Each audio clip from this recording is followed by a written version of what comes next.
Hello, good morning. അപ്പോൾ ഇന്ന് ഞങ്ങൾ വന്നിരിക്കുന്നത് കാടാമ്പുഴ ക്ഷേത്രത്തിലേക്കാണ്. വർഷത്തിലൊരിക്കലെങ്കിലും ഞങ്ങൾ വരണം എന്ന് വിചാരിക്കുന്ന ഒരു ക്ഷേത്രമാണ് കേട്ടോ കാടാമ്പുഴ ക്ഷേത്രം.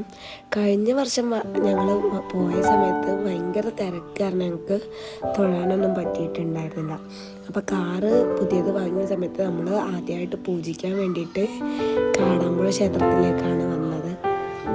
കൂടെ അച്ഛൻ്റെ പാപ്പൻ്റെ മോനും ഫാമിലിയും ഉണ്ടായിരുന്നു. അവരും പുതിയൊരു വണ്ടി വാങ്ങിയിട്ടുണ്ടായിരുന്നു. അപ്പോൾ രണ്ടാൾ വണ്ടിയും പൂജിക്കുക എന്ന രീതിക്ക് നമ്മൾ വന്നതാണ്. വീട്ടിൽ നിന്ന് ഞങ്ങളൊരു 5 മണിയോടെ ഇറങ്ങിയിട്ടുണ്ടായിരുന്നു.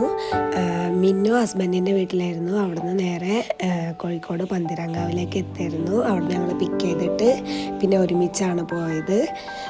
ഞങ്ങൾ ക്ഷേത്രത്തിലെത്തുമ്പോൾ ഏകദേശം ഒരു 6:30 മണിയായിട്ടുണ്ട്. പക്ഷേ ഇന്ന് വിചാരിച്ച അത്ര തിരക്കൊന്നും ഉണ്ടായിരുന്നില്ല. നമ്മളെ കാടാമ്പുഴ ക്ഷേത്രത്തിലെ പ്രധാന വഴിപാടാണല്ലോ മുട്ടറക്കൽ. അപ്പം നമ്മൾ ആദ്യം തന്നെ വഴിപാട് ഷീട്ടാക്കാനാണ് പോയത്.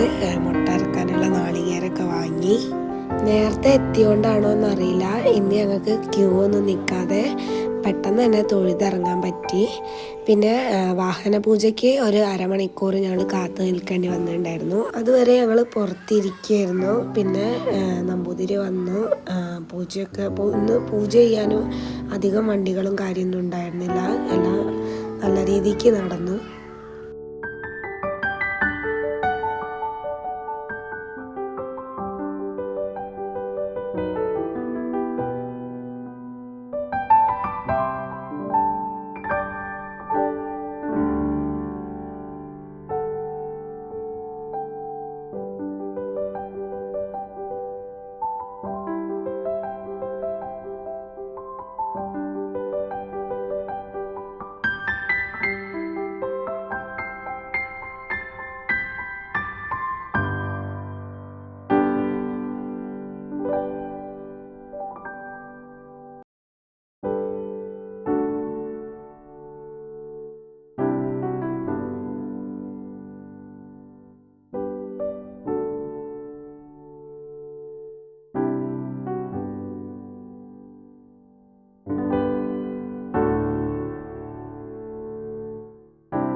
വാഹന പൂജയ്ക്ക് ശേഷം ഞങ്ങൾ അമ്പലത്തിലെ പ്രഭാത ഭക്ഷണം കഴിക്കാൻ വേണ്ടി പോയിട്ടുണ്ടായിരുന്നു.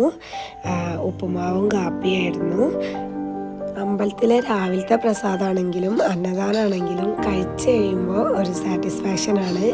എന്താണെന്നറിയില്ല, എനിക്ക് പൊതുവെ അമ്പലത്തിലെ ഭക്ഷണം ഭയങ്കര ഇഷ്ടമാണ്. അങ്ങനെ അവിടുന്ന് പ്രസാദമൊക്കെ കഴിച്ച് ഞങ്ങൾ അവിടുന്ന് മെല്ലെ ഇറങ്ങിയായിരുന്നു. ശനിയാഴ്ച ആയതുകൊണ്ട് തന്നെ ഏട്ടന്മാർക്കൊക്കെ ഡ്യൂട്ടിയും കാര്യമൊക്കെ ഉണ്ട്. അപ്പോൾ പിന്നെ അധികം നേരം ഒന്നും അവിടെ നിന്നുണ്ടായിരുന്നില്ല. ഞങ്ങൾ അവിടുന്ന് വേഗം തന്നെ ഇറങ്ങി. അപ്പോൾ പുതിയ വീഡിയോ ആയിട്ട് ഞാൻ വീണ്ടും വരും. അപ്പോൾ വീഡിയോസൊക്കെ എല്ലാവർക്കും ഇഷ്ടമാവുന്നുണ്ടെങ്കിൽ ലൈക്ക് ചെയ്യുക, സബ്സ്ക്രൈബ് ചെയ്യുക, കമൻറ്റ് ചെയ്യുക. അപ്പോൾ പുതിയ വീഡിയോ ആയിട്ട് നമുക്ക് വീണ്ടും കാണാം.